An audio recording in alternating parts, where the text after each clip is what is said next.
We continue now at the top of Daf Lamed Aleph Amud Aleph Meseches Bava Metzia. This is Bava Metzia Daf 31a. The Gemara is continuing a bryce. If somebody finds a talis or a cardom, an axe, b'yisrati in a main thoroughfare, upara rotza ben hakramim, or let's say there's a cow that's running between the vineyards, harizu aveda, that's considered lost. Talis b'tzad geder, if the talis is at the side of a fence, kardom b'tzad geder, if the axe is at the side of a fence, upara roa ben hakramim, or you have a cow that is grazing among the vineyards, so then ein zu aveda, that's not considered to be an aveda. Gimel yomim zachar zeh, if it's 3 days one after the other, harezu aveda, then it is considered to be an aveda. Ra mayim sheshotfen uvoin, if a person sees water that's coming, it's going to ruin the land. Hareza goder bifneim, he should put up a fence in front of that water to stop the water from damaging the property. And the Gemara continues, Amar Rava says, L'chol aveda sochich, it says, for anything that your brother loses, l'rabos avedas karka, that comes to include even if the land is going to be lost, that's also something you have to protect. Amar le Rav Chananya l'Rava, Rav Chananya said to Rava, Tanya de Mesayelach, we have a brisa that supports you. The brisa we just quoted above. Ra mayim shashot finuvo, and if he sees that water is coming and it's going to cause damage, hareza goder b'fnem, he has to put up a fence in front of that water to stop it from damaging the property.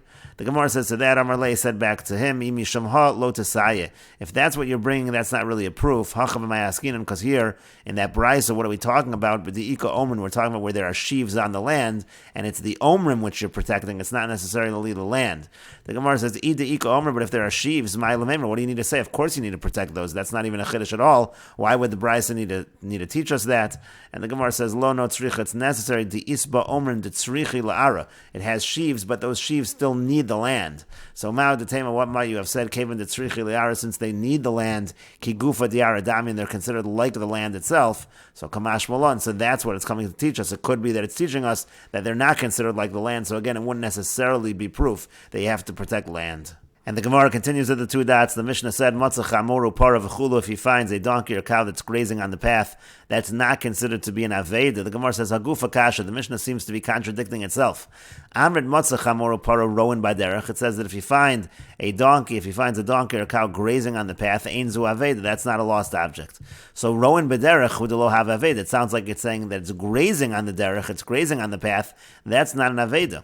Haratza baderech, but it sounds like if it would be running on the path, or veroa ben hakramim, or let's say it would be grazing but among the vineyards, have aveda, that would be an aveda.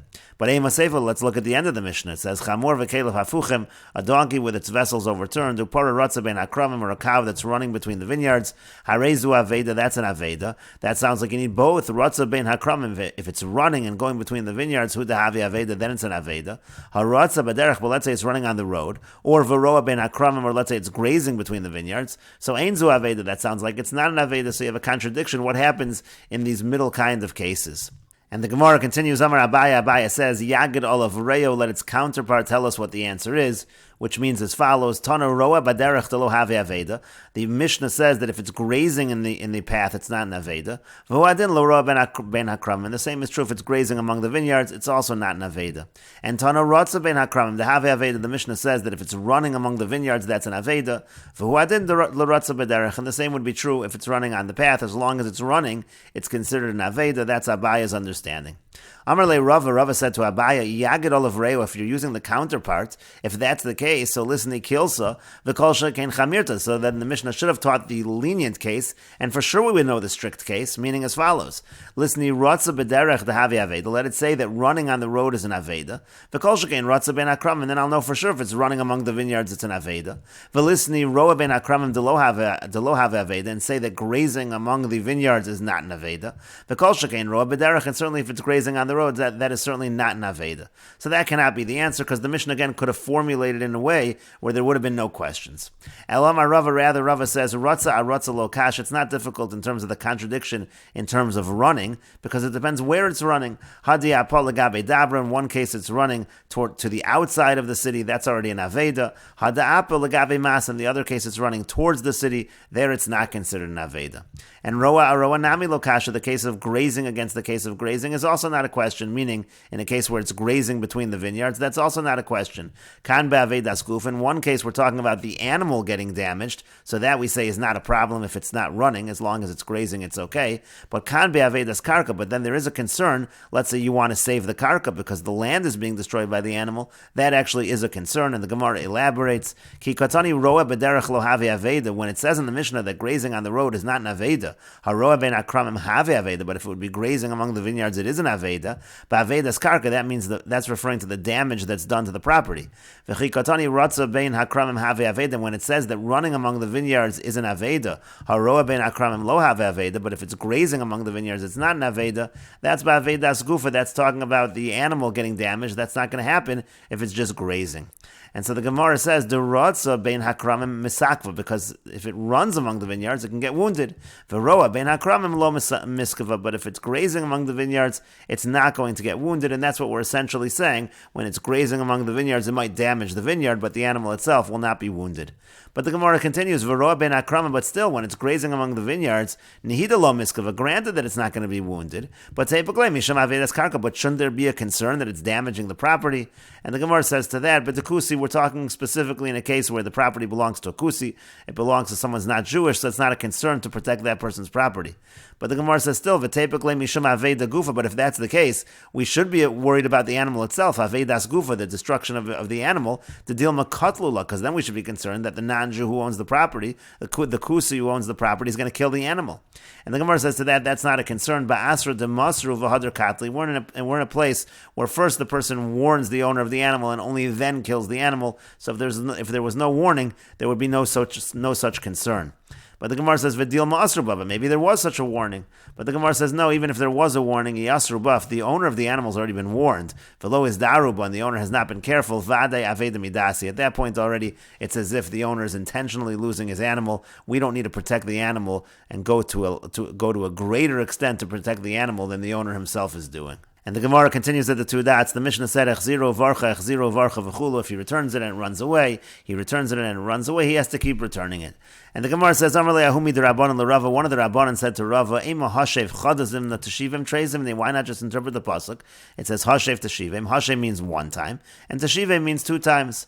Amar le said to him, Hashev afilu kuf pa'amim mashma. The word hashev actually sounds like it's saying even 100 times. Just the word hashev alone means he's got to do it 100 times. And teshivim, what's the added word teshivim? Ein li'ela lebeso. I only know to his house. L'ginasu, l'chorvasu minayin. How do you know you have to return it to his garden or to his ruin? Talmud lomar teshivim. That's what it says. Teshivim mikol makom. Meaning in any way of returning it, that's considered returning it. But the Gemara continues, Hey chidami, what exactly is the case? Ida minter, if the place you're returning it to is protected, so pshit, it's obvious you can return it to there. What's the chiddush that you can return to his garden or his ruined building if it's a protected area? Of course that's fine. And ida lo minter, and if it's an area that's not protected, so am I. So why should you be able to return it to an unprotected area? And the Gemara says, Liolam de minter, really we're talking about returning it to a protected area. But the chiddush is that you don't need the owner to know that you returned it. It's like Rabbi Lazar says, because Rabbi Lazar says, Hakol tzrichin das bailim, everything requires the knowledge of the owner, chutz me hashavas aveda. Except for hashavas aveda, when you return lost objects, the owner does not need to know. Shatorah rivsa hashavas harbe, because the Torah includes many kinds of returning. And the Gemara continues, Shaleach to shalach, it says that when you're taking the birds, you have to send away the mother bird. So, Ema shalach chodazim. Now, shalach treizim, let us say that again, shaleach means you send one time, and shalach means two times, and that's it. Amar lei said to him, no, shaleach afilu mea pamim mashma. Shaleach means you have to do it even 100 times. And teshalach means, ein li ela l'davar harishus. I only know that I have to send away the mother bird if I'm taking the birds for the purpose of a rishus, meaning not for the purpose of a mitzvah. But l'dvar mitzvah minayin, how do I know that even if I'm taking them for the purpose of the mitzvah, that still I need to send away the mother bird? Talmud lomar teshalach mikol makom. That's what it says. Teshalach, it says you always have to send away the mother bird. Amar le'ahumi d'Rabbanan l'Rava. One of the Rabbanan said to Rava, ve'ema hochayach chodazim. Now tochiach treizim, it says you have to give hochacha, you have to give rebuke. We should say that hochayach means you give the rebuke one time, and tochiach means you have to give it two times. It should just be two times. Amar le said to him, hochayach afilu kuf pamim mashma. It says hochayach means even 100 times. Tochiach, and it says tochiach. Why? Because ein li ela harav l'talmud. I only know that a rebbe gives tochacha, gives rebuke to a student. Talmud l'rav minayin. How do you know the student to the rebbe? Talmud lomar hochayach tochiach mikol makom. It says hochayach tochiach. It means in both directions. Azov ta'azov imo. It says that you have to help unload the animal. Let's say the animal is collapsing under the load. You have to help unload the animal. Ein li ela ba'alavimo. I only know that you do it if the owners are with the animal. She'ein ba'alavimo minayin. How do you know it has to be done even if the owner is not with the animal? Meaning to say, even if the owner is not helping you to unload it from the animal. Talmud lomar azov ta'azov mikol makom. That's what it says, azov ta'azov. Even if the owner is not helping, you still have to do it. Hakem takim imo. It says you have to help load the animal with him. Ein li ela ba'alavimo. I only know if the owner is with him, again, is helping him in doing it. She'ein ba'alavimo minayin. How do I know if the owner is not helping him? He still has to do it. Talmud lomar hakem takim mikol makom. Again, it says the double language. It means in any situation. And the Gemara says, why does the pasuk need to say you have to unload, and it also has to say you have to load? The Gemara says, both are needed. Because of Rachmana Prika, if it only said unloading, I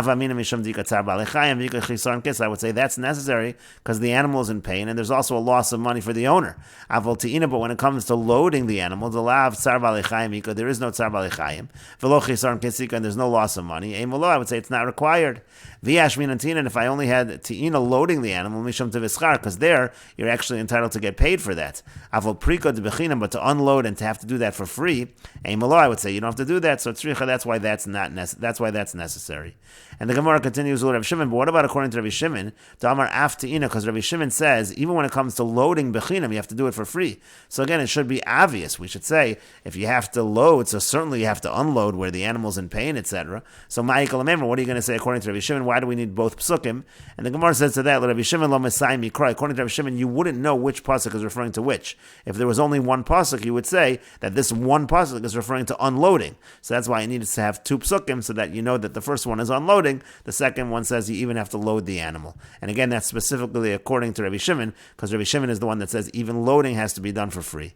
And the Gemara says, why do you have to write about loading and unloading an animal, and also have to write about returning a lost object? Why do we need both of those? And the Gemara says to that, it's all necessary.